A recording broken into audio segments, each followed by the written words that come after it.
Election season is upon us. Campaigns from the local to the national level are ramping up their efforts to get voters behind them. And for the first time in Michigan history, some people will cast their votes for a presidential nominee early. The presidential primary is our big story today. In fact, early voting starts tomorrow in Michigan for its primary. It's thanks to Proposal 2. It's a constitutional amendment that voters approved in the 2022 midterms. It provides more access to the polls. Michiganders can now vote early.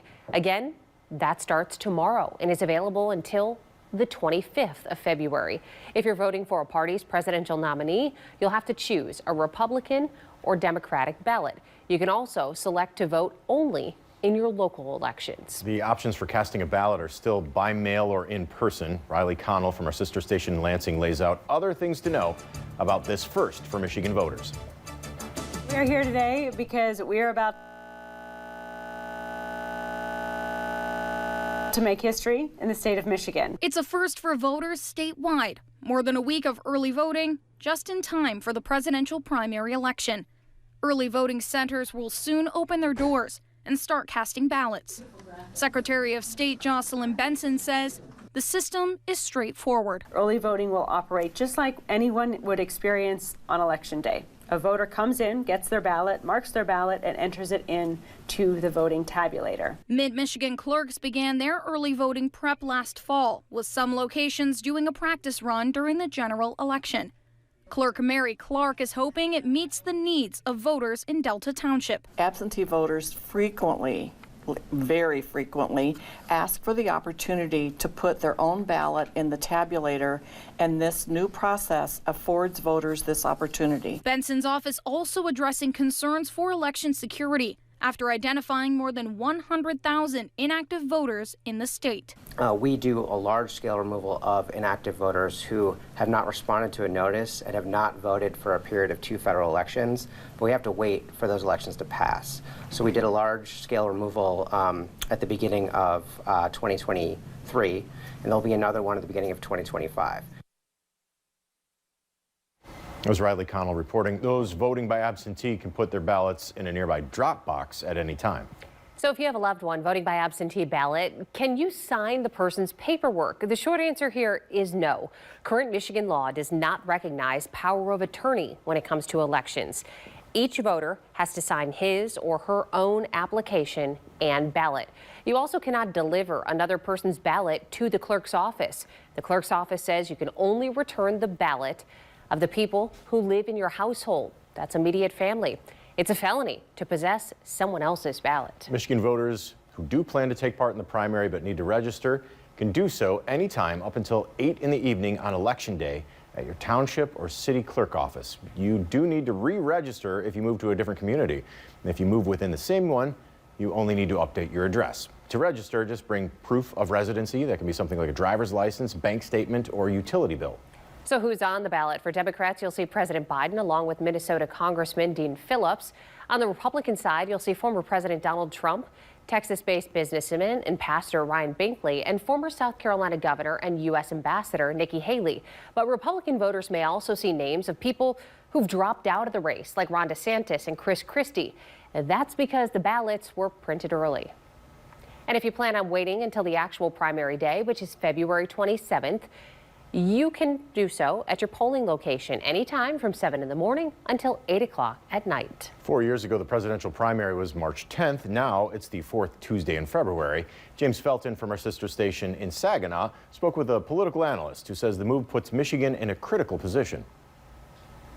In many ways, it's going to be a preview of what we're going to see for the many months to come. Paul Rosicki talking about Michigan's presidential primary on February 27th. The retired political science professor at Mott Community College believes President Joe Biden and former President Donald Trump are primed for a rematch of their duel in 2020. Michigan hoped to play a key role in picking the nominee of the parties, but that seems to be relatively predetermined by now, at least, as things stand. Michigan's primary is still ahead of the biggest day of the presidential primary season, when 16 states across the country will hold elections on March 5th, the day known as Super Tuesday. And now that Michigan's presidential primary is taking place the fourth Tuesday in February, each presidential election cycle moving forward, Rosicki thinks that will make the Great Lakes state relevant more times than not. Being early is generally good. It's important for Michigan because your vote matters an awful lot more. We certainly see with states like Iowa and New Hampshire, because they are early, they matter an awful lot. If those states took place in April or May, nobody would pay much attention to them. So being early does usually matter.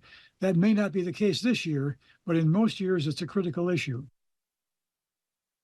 Ohio's primary is next month, 2 weeks after the Super Tuesday primary, where 15 states will vote. Now, there are 2 bills in the legislature pushing for closed primaries in Ohio, but for now, you can cast a ballot for the party of your choosing, Democrat or Republican. Ohio has a partially open primary. Voters are only affiliated with one party when they select its ballot during a primary election. That's the method of declaring. So you're identified as a party member for 2 years or until you select a different party's ballot. But again, you get to choose when you vote at your precinct. And a reminder, when you do go to vote, make sure you have proper identification. The ID requirements changed last year. Now you have to have a photo ID when voting in person. That means you cannot use a utility bill or any similar documents. A copy of your ID, your driver's license number, or the last 4 digits of your social security number are required when sending a ballot through the mail. In fact, anyone who needs a state ID can get one for free at any Ohio BMV.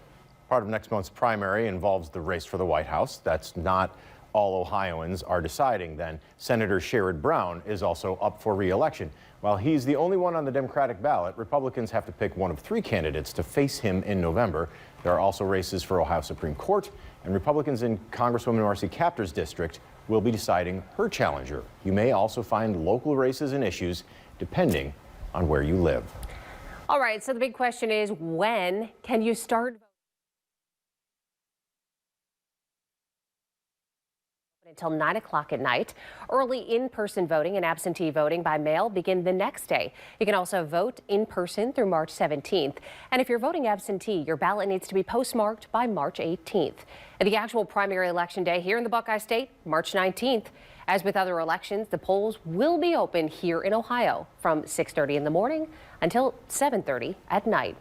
And when the general election comes around in November, one name you won't see on the presidential ballot, Joe Manchin, the senator from West Virginia, today announcing he's not entering the race. The retiring Democrat has been on the national listening tour as he weighed in on whether to launch a third-party bid. Instead of jumping into the race, he is planning to focus on a new group. It's called Americans Together, which promotes moderate politics. He's been a critical person of President Biden for being too liberal, but has also said that he refused to be part of any effort that could help Donald Trump get reelected. So there is a lot to take in here ahead of the election, and we're helping you get those answers. All you have to do is download the free 13 Action News app to find out more information, everything from registration deadlines to your polling location. You can also go to 13abc.com and click on the primary election at the top of the homepage for links to election resources. Come November 5th, Ohioans may also vote on issues like raising the minimum wage and redistricting reform. Groups are in the process of trying to collect signatures to put those issues and others on the general election ballot as constitutional amendments. One effort would change Ohio's redistricting process to take the decisions out of the hands of politicians. Another campaign would raise the state's minimum wage to $15 per hour. Groups are also working on an election reform measure that would expand early voting and options to register to vote. Campaigns have until July to submit signatures to qualify for the ballot.